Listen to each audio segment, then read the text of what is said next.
नमस्कार मंडळी, मला करमत नव्हतं मग इंद्रजित दादा आणि सुरज दादाला बोलवून घेतलं बघा. चला संगीत मैफिल करू म्हणून. हे बघा, ही आहे की मी आमचा सुरज दादा आहे ते बघा, आणि हे आमचं इंद्रजित दादा आहे. आणि दोघांना म्हणलं चला सुरू करू म्हणून संगीत मैफिल. पहिला तर म्हणलं त्यांना बसवून घ्या म्हणून. मग बसल्यानंतर की नाही आमची संगीत मैफिल सुरू झाली. त्या दोघं ताशा वाजवा लागले होते, मी पिपाणी वाजवा लागलो होतो. इंद्रजित दादा तर लय भारी वाजवालता हो, पण सुरज दादाला काय वाजवायलाच येईना. मग मी सांगितलं कसं वाजवायचं म्हणून. नंतर की सुरज दादा बी शिकून वाजवला इंद्रजित दादाचं बघून. नंतर हे बघा हो, हे काय आलं मधनच, घाबरलो की मी याला बघून.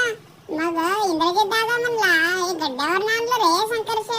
मला वाटलं काय म्हणून. हे म्हणलं कागदाचं साप आहे रे. कसं पळतं बघा हो, मी याला बघून लय घाबरलो, सरका लागलो. ते इंद्रजित दादा तर माझ्याकडेच पाठवा लागला बघा.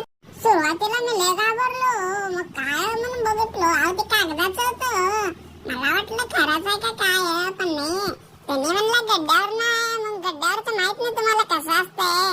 मग त्याला लाईट होते डोळ्याला म्हणून जरा भीती वाटली, बाकी काय नाही. असलं तर आपण चाटचीट रोजच बघतो. गेली की माझी भीती. त्याला बी घेऊन बसलो, त्याला म्हणलं तू नाच, आम्ही वाजवतो. बघा कसं बसला होता, ते काय नाचला नाही बघा, पण आम्ही तर वाजवून दमला. मग म्हणलं इंद्रजित दादाला कुठं आणलं रे असलं भारी. त्याने म्हणलं गड्ड्यावर आणले. आता मी बी आणतो गल्लीत फिरवतो बघा रात्रीचं, कसं लोकांना घाबरवतो बघा. लाईक शेअर फॉलो करा अजून असले व्हिडिओ बघण्यासाठी.